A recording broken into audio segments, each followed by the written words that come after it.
original promise. Kurati original promise yakuvigwa mu blessing yavakapiwa. Saka vagadzira a golden calf. Nokuti kubva mumombe tinowana mukaka. Kwavari kuenda inyika yavanofanirwa kuwana huchi nemukaka. Saka pano pari kugadzirwa chimwari, a shadow picture yehuchi nemukaka. Chii chavari kushandisa? A blessing yavakapiwa vachibuda muEgypt. So mukadzi akarasikirwa necoin, but paakatsvaira mumba haana kuriwana kusvika atanga kusecha carefully. Unomuziva kuti pane nguva yekuti it's no longer the devil akabata breakthrough yako, but is your character now nekuda kwe breakthrough yawakawana before. Pane blessing nefavor yakamanifesta ikaitika muupenyu hwako. Iyoyo ndo yaakushandiswa newakaipa as a trap uregere kuenda further. Nokuti uchaona kuti kune breakthrough yekuti ukawana unonzwa sekunge you have arrived, you have achieved to a level yekuti unobva wazorora, even your prayer life goes low nekuda kwe breakthrough iyoyo. I don't know kana pana rikundinzwa pana. There is a level of blessing or favor yekuti ka manifesta muupenyu hwako, the devil will smile. Why? Because I was now I've got a weapon to weaken your prayer life.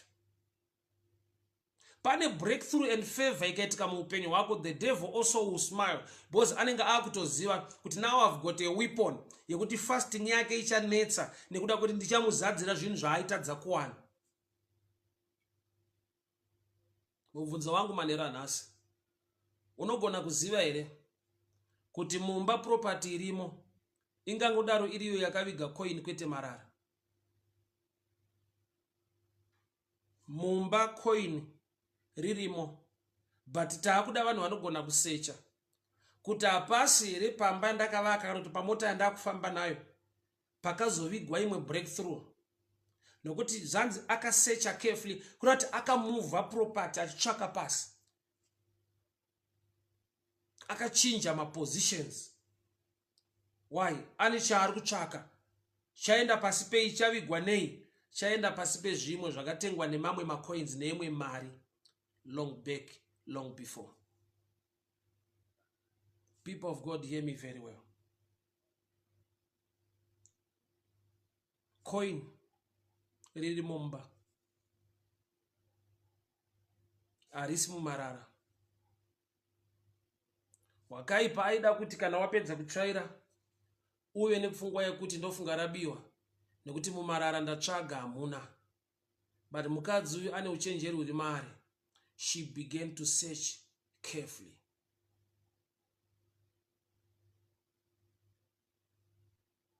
Ipapa ndapada pati searching carefully. Kurata haasi kungosecha zviri ordinary, ari kunyatsosecha kuti handina kunge ndakadonha here paprayer life yangu musi wandakawana basa racho. Handina kunge ndakadonha here prayer life yangu musi wandakawana breakthrough neimwe favor mubusiness rangu. The coin riri mumba, asi apedza kutsvaira haasi kuriwana until she searched carefully.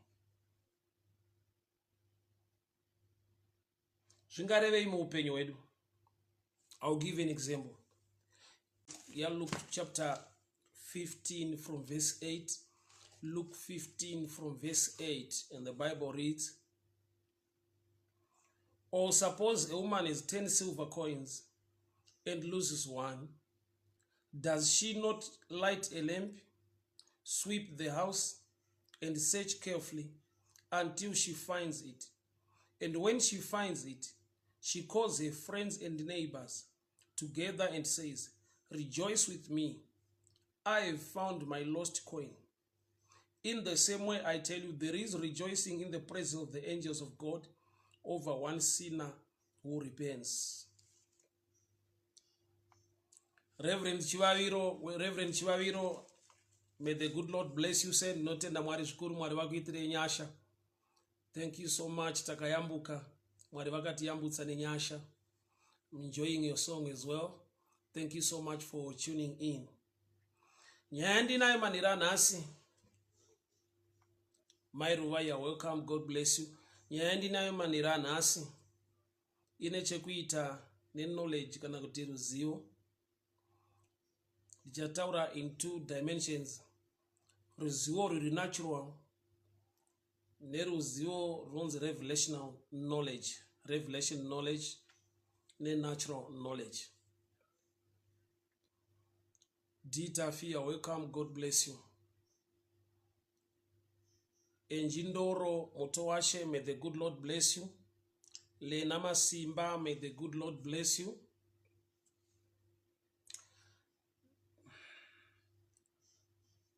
Pano ndine parable yandaverenga yemukadzi akarasikirwa necoin rake ndokubva azorirecover. She had 10 silver coins ndokubva arasikirwa nerimwe chete. Bible ndokubva ratsanangura the process yaakashandisa to recover.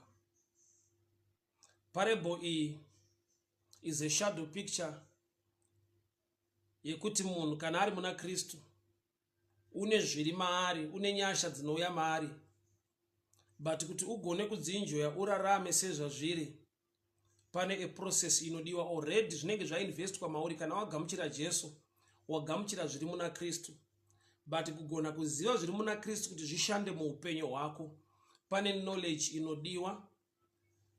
Napoleon Mate, you're welcome, God bless you my brother. Bible rapamenzanisa tichitaura pamusoro pemukadzi.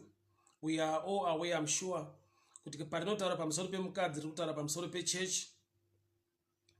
Church yakapiwa 10 commandments. So pano tine mukadzi ari kunzi anga aine macoins ake 10 ndokubva arasikirwa nerimwe chete. Process yekutanga Bible rati akabatidza mwenje. Akabatidza mwenje. Mukadzi arasikirwa necoin rake rimwe chete out of 10 ndokubva abatidza mwenje. Zvazvinongoreva pakutanga kuti sei akabatidza mwenje, zvinongoreva kuti anga ari murima mumba manga musina light. But yepano pane mubvunzo nawo, akaziva sei kuti pane something chiri missing kana anga ari mudarkness? Nokuti paway to recover akabatidza light, which means anga ari mudarkness. But zvotaridza kuti mukadzi akatoziva kuti pane coin rarasika even ari mudarkness. Kureva kuti ane level ye-knowledge yaari kushandisa isingade sight. Ane level of knowledge yaari kushandisa isingade sight. Nokuti by sight haugone kuona murima. Mukadzi akarasikirwa necoin ndokubva abatidza mwenje. Kureva kuti akaziva kuti something is missing achiri mudarkness asina light. Akaziva sei kuti pane charasika? Bible radescribe kuti mhando yemari yakarasika icoin. Zvichida macoins anga ari patable, one parakatsvedza rikadona rakameka a sound. So tinobva tazviona pachena kuti ari kushanda nesense of hearing. Wakanzwa coin richidona ndofunga akaverenga mamwe macoins aripo nefeeling nekufila nemaoko, akanzwa kuti pano ndasarwa ne9, one is missing. Nokuti paari kubatidza mwenje ipicture yekuti anga ari mudarkness, anga ari murima.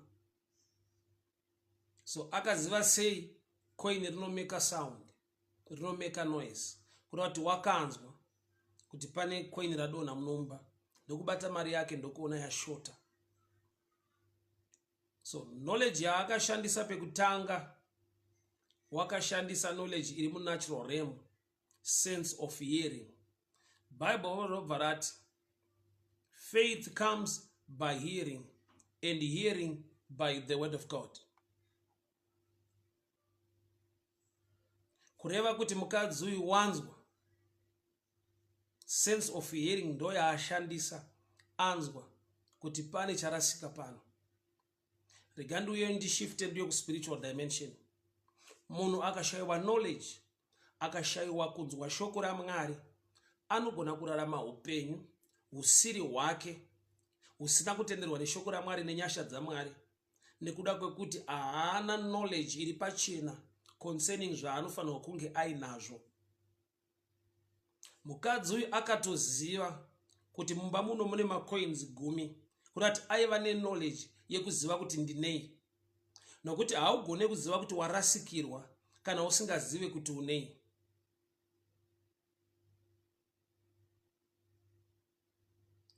Mukadzi uyu akaziva kuti pane charasika nekuda kwekuti aiziva kuti anga anei pekutanga. So which means munhu anofanirwa kunge aine knowledge yakakwana, the original mind of God concerning his life or her life, kuitira kuti agone kuziva kuti pano am under attack, pano wakaipa Satani ane chaandibira muupenyu. Nokuti kuti uzive kuti zvinhu zvakashota ndokunge uchiziva kuti kana zvakakwana zvinenge zviri zvingani.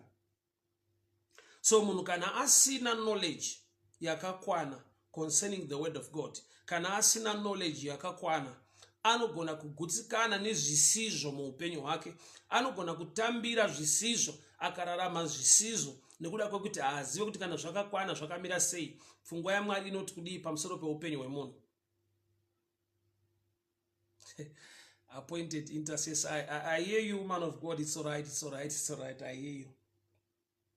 So knowledge yekutanga akaziva kuti ndine macoins 10. Pakarashota rimwe, pakarasika rimwe, ndokubva aziva kuti pane charasika pano. But Bible rati process yekurecover wakabatidza light. Kurati iri rakarasika murima. In other words, the devil takes advantage ye lack of knowledge. Nokuti darkness rima ingori shadow picture ye absence of knowledge, kushaikwa kweruzivo. So mukadzi uyu wakarasikirwa necoin murima, kureva kuti wakaipa akada kurasa zvinhu muupenyu hwako, anotora advantage during the period yaunenge usina ruzivo. That's why Bible richiti kuchema kungauya usiku asi mufaro unouya mangwanani. Chinonzi usiku i time yaunenge usina knowledge. The devil takes advantage. So pano ndoda kuti tione picture iyi. Mukadzi arasikirwa necoin murima ndokubva abatidza mwenje, but agona kuziva even muri murima. Wakaipa unoda kutora advantage yerima, advantage ye lack of knowledge, advantage yekuti hauna chaunoziva, obva akubvutira chimwe chinhu. So mukadzi uyu chaatanga kuita, haana kutanga kutsvaga coin. Ndorati mundinzwe tibatsirane ipapa. Mukadzi on her way to recover, haana kutanga kungotsvaga coin. Akatanga acreator, abatidza mwenje mava nelight, kuti ave ne enough coverage,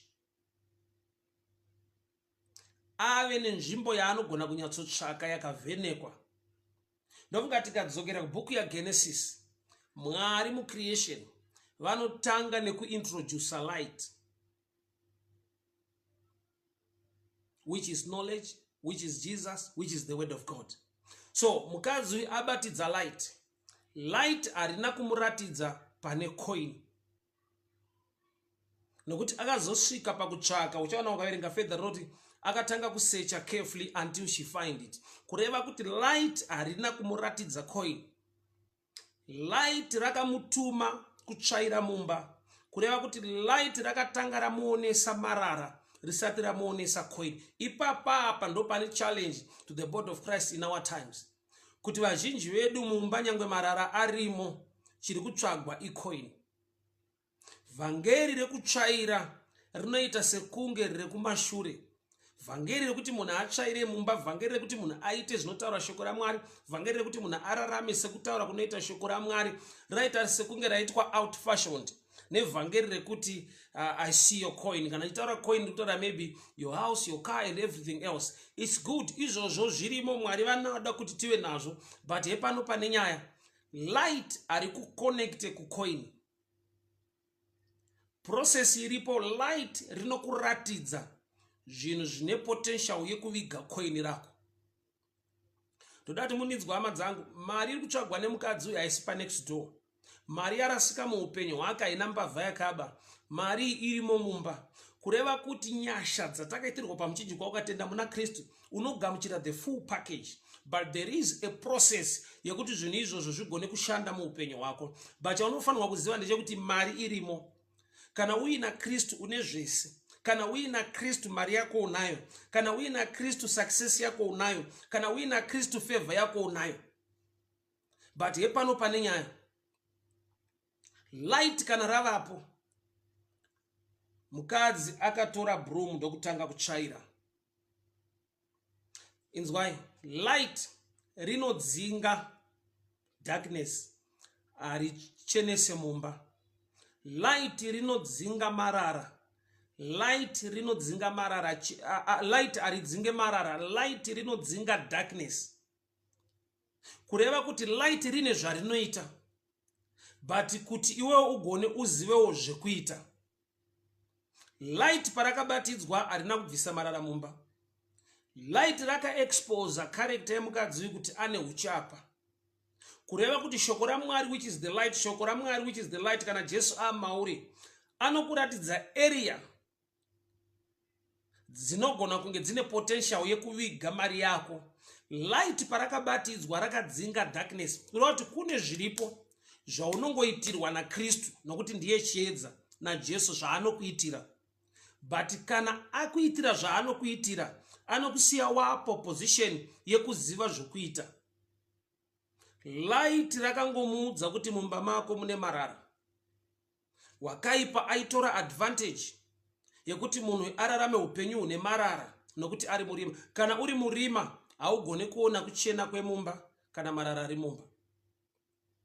Saka uchonoti munhu kana ari murima, upenyu hunonyadzisa, hunonyangadza pamberi paMwari, hauone seupenyu hunonyadzisa nekunyangadza. Anongorarama saizvozvo, kwaari zvitori right. Kwaari haisi problem. Anorarama upenyu ihwohwo hwakangodaro nokuti ari murima. Ari murima chakaipa kwaari hachina kuipa kusvika aexposwa kulight kuti agone kuona kuti mumba mune marara. Munhu haagone kuona marara ari mumba kana mumba musina light. So mukadzi uyu abatidza mwenje, rima rakadzingwa. But hepano pane nyaya inoda kuitwa. Then she began to sweep the house. Kuroti akaona marara, haana kuona coin.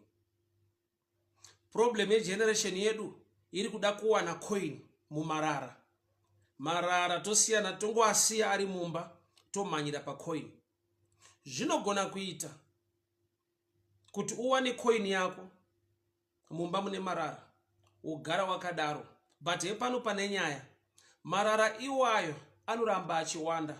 Kureva kuti marara iwayo ari kucreate an environment yekuti you will lose more in future. Kana kuti ukazorasa futi, it's hard for you to recover nokuti uri kuignore marara, nokuti focus yako, mind yako iri pa coin. So light rakamutuma kutsvaira. Light rakamuudza kuti mumba mako hamuna kumira mushe. Hongu coin rarasika, unoda kurecover. But hepano pane nyaya, mumba mako mune marara, muri kuda kuti munhu atsvaire. So Bible rinoti, abatidza mwenje, akatora broom. She began to sweep the house. Mari irimo mumba. Blessing yako irimo muupenyu wako. But hepano pane nyaya, haina kubiwa ikaenda panze, hakuna matsotsi akauya akatora. But tsotsi hombe rakatora number 1 rinonzi rima, which is lack of knowledge. Tsotsi rechituri rimo poor character, anova marara. Inzwai, rima rinongouya, riri natural rinongouya. But marara manje ane chekuita nemunhu anogara mumba imomo, unhu hwake, magariro ake. So kune zvinouya kuzokuataka spiritually, kugoita zvinouya kuzokuataka naturally. Both realms dzinoda kudirwa nadzo. Nokuti tine munhu wekuti murem iri spiritual yari kuatakwa kuti asabate mari dzake, anogona kunamatirwa. But kana asina business knowledge yekuziva zvokuita on the ground, anenge angova delivered but asina. That's why success haiuye nekuti varoyi vako vafa. Success muupenyu haiuye nekuti vaikuroya vafa. Makatabusha kaladabusa. Success haiuye muupenyu hwako nekuti vaikuroya vakafa. Inouya nokuti uri kuziva zvokuita. Wafanana nemunhu anga akatorerwa munda wobva watora back munda wako. Haukohwe nokuti une munda. Unokohwa nokuti unoziva zvokuita. You till munda wako, unodyara, unorima munda mako. So possessing field, munda, haisi assurance yekuti hanga will not attack you. Hanga will attack you uri munhu akapozesa a field. The same nemunhu wauya akagamuchira Kristu Jesu. Wagamuchira Jesu, wagamuchira favor, wagamuchira blessing. But hepano pane nyaya. First realm unodila ne darkness. Darkness inongouya. Attack inouya whether you are a believer or not, you can be attacked. But hepano pane nyaya. Light kana ravapo anova Kristu Jesu chiedza kana chavapo. Chinokuratidza kuti there is a realm yaunofanirwa kudhila nayo isina kudhilwa nayo ne light. Light radzinga rima, but light aridzinge marara. So there is a realm, there is a level yaunofanirwa cooperate wewe to take the broom otanga kuita sweep the house. Imba inototsvairwa newe, light aritsvaire mumba. So Bible ndokubva rati mukadzi ndokubva atanga kutsvaira mumba make. Saka ma challenges adhila nawo so far itu darkness nemarara. Darkness nemarara. But apedza kudaro, she searched carefully until she finds it. Akatanga kunyatsotsvagisisa, akatanga kunyatsosecha kusvika awana coin. In other words, marara anga achitadzisa kuti anyatsogona kusecha. Mumarara munonetsa kutsvaka. Mumarara munonetsa kutsvaka chinhu. But atsvaira mumba make marara asisimo, light riripo, handisi kuwana awana coin. Chandiri kuwana ndechekuti Bible rati third stage, number 1 light, number 2 sweeping, number 3 searching. Third stage ari kusecha until she finds, which means marara nyangwa abuda asati awana coin. So chingangodaro chavanza pane coin rake chi. Remember mumba, she's sweeping in the house. Mumba murimo memuna ari normal hamusi empty. Mune property irimo. Property midziyo yako yawakatenga ukaisa mumba. But pawarasa coin inova mari ya ingangodaro yaenda pasi poumwe mudziyo, whether a table, whether a fridge or something else, property iri mumba. Coin ndokubva raenda ipapo. So pari kunzi akasecha carefully kuda kuti akatanga kumova property irimo, achitarisa pasi, achimova matables, achimova machair, achitsvaka. Zvoreva kuti mari yaakambowana kare zhinji yaikwana kuti atenge property yaiva blessing yake yakauya mumba. But iyoyo blessing inogona kushandiswa nowakaipa kuti igone kukuvigira imwe blessing, imwe mari yawawana nhasi. Ndiri kuti kudii? Munoziva here kuti pane ropafadzo inogona kuva a trap. Mwari unoti kuvana veIsraeri, kana mapinda Kenani, musazokanganwa Jehovha Mwari wenyu.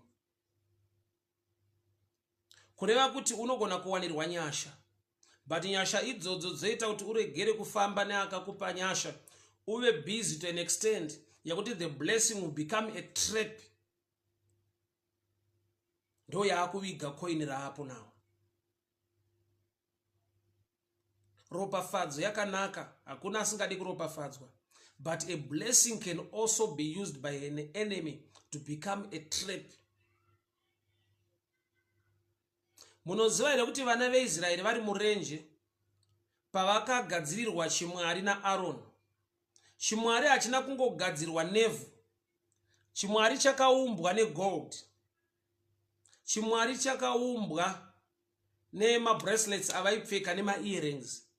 Mukazitarisa zvinizvozvo gold iroro vakaropafadzwa naMwari vari muEgypt with silver, gold and clothing.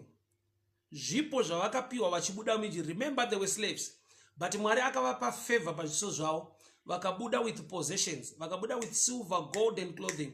Vamurenje, Aaron ndo paanoti ndipei zvamuinazvo izvozvo, mabracelets nemaearrings egold, zvipo zvavanga vapiwa, ndokubva vagadzira chimwari.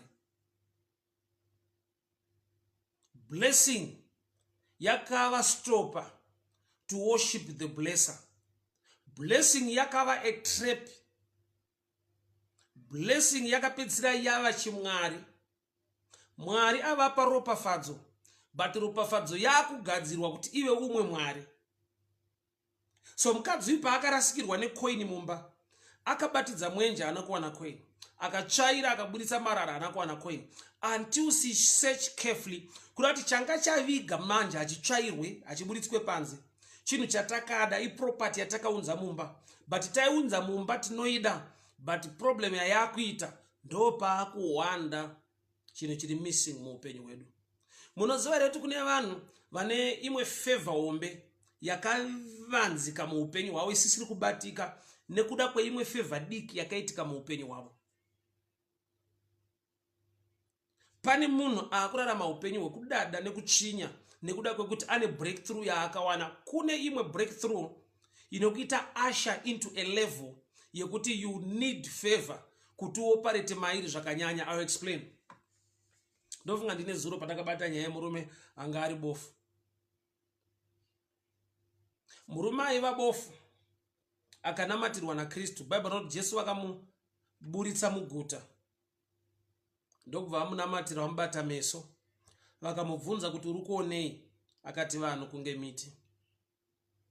Murume uyu anga ari bofu chekutanga, ndokubva anamatirwa naJesu, ndokubva aratidza kuti ane problem yemaonero, which means problem number 1 he was blind, problem number 2 maonero anga akaipa, akazoda another touch, another prayer.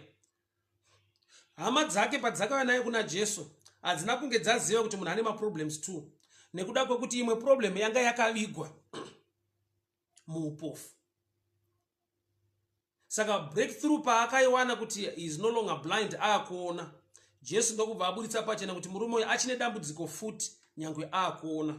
Kureva kuti pane nguva yekuti breakthrough yauri kuda can also be a trap, can also be something chino expose iwewe chinoratidza kuti uri munhu anodada but wanga usati wawana breakthrough in a certain area. Uri munhu asingagone kugamuchira vamwe musociety but inhauye kuti wanga usina a breakthrough in a certain area. The devil haakuregedze nokuti wawana breakthrough. The devil haakuregedze nokuti mumba mune light. Haakuregedze nokuti watsvaira marara, nekuda kwekuti anogona kushandisa masofa kuti coin riende pasi, anogona kushandisa muchato wako kuti coin riende pasi, anogona kushandisa anything. Maybe imba yauri kuvaka ndo yakakuvigira imwe breakthrough, nokuti pawakavaka imba iwe yakabva yava a trap.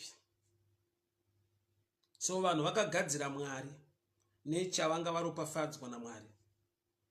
Silver and gold vakaipiwa vari kuEgypt, vamurenje ndokubva vagadzira Mwari wegoridhe.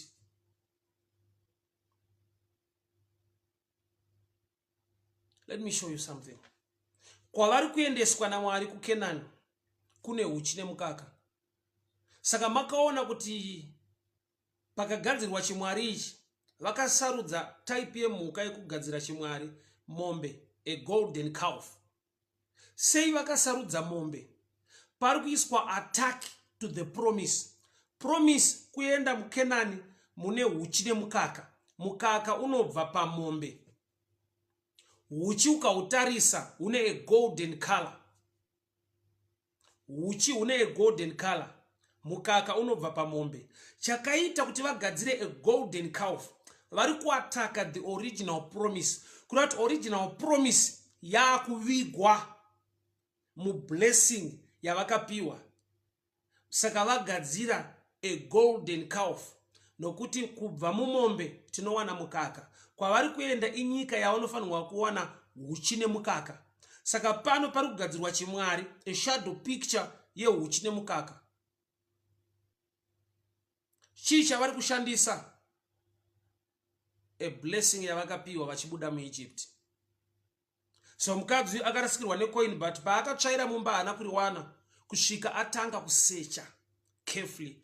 Unomuziva kuti pane nguva yekuti it's no longer the devil akabata breakthrough yako, but is your character now nekuda kwebreakthrough yawakawana before. Pane blessing nefavor yakamanifesta yakaitika muupenyu hwako, iyoyo ndo yaakushandiswa newakaipa as a trap uregere kuenda further. Nokuti uchaona kuti kune breakthrough yekuti ukawana unonzwa sekunge you have arrived, you have achieved to a level yekuti unobva wazorora, even your prayer life goes low nekuda kwe-breakthrough iyoyo. I don't know kana pana rikundinzwa pana. There is a level of blessing or favor yekuti kamanifesta muupenyu hwako, the devil will smile. Why? Because ari kuziva kuti now I've got a weapon to weaken your prayer life. Pane breakthrough and favor ikaitika muupenyu hwako, the devil also will smile because anenge akutoziva kuti now I've got a weapon yekuti fasting yake ichanetsa nekuda kuti ndichamuzadzira zvinhu zvaaitadza kuwana. Mubvunzo wangu manera nhasi, unogona kuziva here kuti mumba property irimo ingangodaro iriyo yakaviga coin kwete marara? Mumba coin ririmo, but taakuda vanhu vanogona kusecha kuti hapasi here pamba ndakavaka kana kuti pamota yandakufamba nayo pakazovigwa imwe breakthrough, nokuti zvanzi akasecha carefully kuda kuti akamuvha property achitsvaka pasi, akachinja mapositions. Why? Ane chaari kutsvaka chaenda pasi pei, chavigwa nei, chaenda pasi pezvimwe zvakatengwa nemamwe macoins neimwe mari long back, long before. People of God, hear me very well. Coin riri mumba harisi mumarara. Wakaipa aida kuti kana wapedza kutsvaira uve nepfungwa yekuti ndofunga rabiwa nekuti mumarara ndatsvaga hamuna. But mukadzi uyu ane uchenjeri huri maari. She began to search carefully.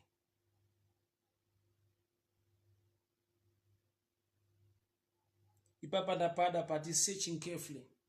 Kuda kuti haasi kungosecha zviri ordinary, ari kunyatsosecha kuti handina kunge ndakadonha here paprayer life yangu musi wandakawana basa racho, handina kunge ndakadonha here prayer life yangu musi wandakawana breakthrough neimwe favor mubusiness rangu. The coin riri mumba, asi apedza kutsvaira haasi kuriwana until she searched carefully. Zvingarevei muupenyu hwedu? I'll give an example. Ininda pakukura ndaiti tikasadiridza pamba, mudhara aiti munofanira kunge muchidiridza garden manerega ega. Tikasadiridza mudhara aiti rova. Asi musi watinodiridza haana thank you aita, haana kuti bhadha rako aita, aingonyarara. So zvaisvika pazvaitinetsa sevana kuti nda mudhara uyu tikasadiridza anotirova, basi musi watinodiridza haatitende. So munin'ina wangu ndiye akazobvunza kuti dedi but tinoita zvakanaka wani tiri kudiridza mazuva ano but hatinzwi muchititenda kana kumbotipawo or something. Mudhara ndopa akabuda pachena achiti pamusingadiridze chinondipa kukurovai, ndiri kuda kuti musimbe pakudiridza so that muwane muriwo mangwana. Pamunodiridza ndinotoziva kuti muriwo muchauwana, kuda kuti your payment kubhadharwa kwamuri kutarisira inyaya yekuti hamusi kunzwisisa kuti hamuna need yekubhadharwa nokuti muriwo uchakubhadharai munguva yenzara. Ndiri kuedza kuti kudii? Somebody came to me zvikanzi mufundisi, zvese zvakaipa ndakasiya but handisi kuona upenyu hwangu uchichinja ndichibudirira. Ndo pandakadiscover kuti ukaona waakusiya chakaipa, ziva kuti simba rake raakurarama mauri rinokugonesa kusiya chakaipa. So reward yekuti wasiya chakaipa woshaya reward yauri kuwana, uchaona kuti ukaita zvakaipa pane zvinotevera upenyu hwako zvinokuataka, but ukasiya zvakaipa unenge wasununguka muupenyu hwako. So reward iri papi? Reward unoiwana kana wakuexercise, wakuita, wakumuvha maproperty ari mumba kuti uwane coin rako riri missing. Kubva kwemarara mumba kunokupa a better ground for you to search. People of God, hear me very well. Amaya varasikirwa necoin vakabatidza mwenje, coin havana kuriwana. So munhu unongoita mubvunzo, ndakatendeuka wani but zvandiri kuda zvacho handisi kuzviwana, ndakatendeuka wani zvandiri kuda handisi kuzviwana. Light rinodzinga rima, light rinodzinga rima, kureva kuti light, the word of God, rinobvisa ignorance. But uchaona kuti tabva pa level ye lack of knowledge, taapa level ye lack of exercising the truth or the knowledge that we have. Tabuda pa stage ye lack of knowledge. Icho kwadi shoko rinoti vanhu vangu vaparara nekushayiwa ruzivo. But ukaenda pana John chapter 5 pa Bethsaida, murume uyu akaita makore akawanda yet achitoziva zvinofanira zvichiitwa ipapo. So there is a stage ye lack of knowledge. Unogona kubuda mairi woenda pa stage yekuti now you have got knowledge but you don't know how to use that information for things to be okay in your life. Munhu anogona kuva ne knowledge yekuziva kuti ukabata magetsi anouraya, but anogona kuzobata magetsi ofa. Lack of knowledge is stage number 1. Stage number 2, kushayiwa kuexercise the knowledge or the word you have. Tine vanhu vekuti anoziva kuti ukadai business unofamba ukadai zvinokuwanisa favor in this area. Knowledge iyoyo anayo but haasi kuiapply mulife. Nekumwe kutaura unenge waakuleka wisdom or the knowledge iripo, because what is wisdom? Wisdom is right application of the knowledge you have. Right application ye knowledge ndo wisdom. Knowledge kungoziva, wisdom is right application. So vazhinji vabva mu lack of knowledge, knowledge yapo, but to exercise the truth, the devil attack you paku exercise, pakuita zvinoreva shoko. Pakurinzwa haana problem newe, but pakuriita ane challenge newe. Why? Because anoziva kuti ukariita une results. That's why Jesu wakatipa muenzaniso wevaki vemba, Matthew chapter 7, kuti vese vakavaka vanga vakangofanana pakuti vese vanzwe shoko raMwari. Asi mumwe ndokubva avaka pajecha, munhu akanzwa shoko akasariita, kurati akaleka wisdom. Mumwe ndokubva anzwa shoko akavaka imba yake padombo. Vese vari two vane one thing in common, vanonzwa shoko. Asi mumwe unovaka padombo, mumwe unovaka pajecha. Vese vari vanzu. Saka level yekunzwa, level yekuva ne knowledge vazhinji vanayo. Pane challenge wakaipa paanotoziva kuti ndo pane result pa application of the word. Ndo paanokuzevezera kuti he warinzwa hako, you must go attend church, unakirwa neshokodi, but pa application anenge akakubata. Anokupa ma reasons yekuti ayi wasadai because vari kukunyepera vari kudai, but shoko rechokwadi warinzwa, but wakaipa anokuzevezera kuti uregere kwa ta application ye word racho. So light rinongodzinga darkness, broom ririkutsvairisa marara. Searching carefully hazvichaitwa nelight, hazvichaitwa nebroom. Zvakudai wewo kuziva kuti handi here zvinhu zviri mumba mangu, zvichida relationship yauinayo, wanano yauinayo, zvichida imba yawakavaka, mota yaunofamba nayo, zvichida ilevel kana chigaro chauinacho kana gift yauinayo yakaviga a blessing yaifanirwa kuuya muupenyu hwako. Why? Nokuti pawakava gifted in a certain area zvakaita cripple your prayer life, nekuda kwokuti maybe things will begin to happen because you are gifted. Pane zvinogona kuuya muupenyu nekuda kwegift, kogoita zvinogona kuvharika nyange uine gift. Why? Nokuti pane area dzaunodzikira uchingoti as long I'm gifted I'm okay. Makatabosha takayanda. Mukadzi uyu anondiunza kuna Genesis. Mwari vachisika nyika, nyika yanga ine rima, ine chaos, iri empty, without shape. But Mwari vakatanga nekuintroduce light. Miti yakauya, light ravapo. Zvese zvakazouya, nyika yanga iri empty, but Mwari ndokubva vaintroduce light. Light harina kuunza zvinhu, light rakangova a place yekuti vanogona kuoperata iri kuoneka zvinhu kuti inzwa Mwari vane revelational knowledge yekutoziva kuti hamuna shape, nyika haina shape imo maiva murima. It was shapeless, it was void, and there was darkness. But Mwari vakatoziva kuti nyika haina shape muri mudarkness. The same with this woman. Akaziva kuti coin rarasika iye ari murima ndokubva abatidza light. Stage number 2, mukadzi ari kuseparata marara kubuda mumba kubuda muproperty yake. Ukadzokawo kuna Genesis stage number 2, uchaona kuti Mwari vanotanga kudivide the waters.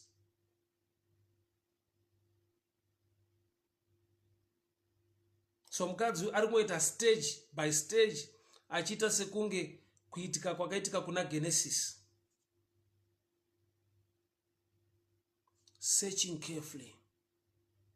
Zvakudaiwe dunga muna zviri kuti uprofitwe. Unoziva pawakawa, unoziva area dzinokurwisa. Sa wakusearcha wega, now searching the matter. Kuti hapasi iri pachipo changu, hapasi iri pa position yangu zvichida kubasa, hapasi iri pa business rangu parakanyanyofaya zvinhu zvikanditira zvakanaka. So you find kuti kana iri property iri kuviga coin, unogona kunonoka kuzviziva. Why? Nokuti pfungwa yako yange iri pakuti marara beds ndo avanza coin yangu.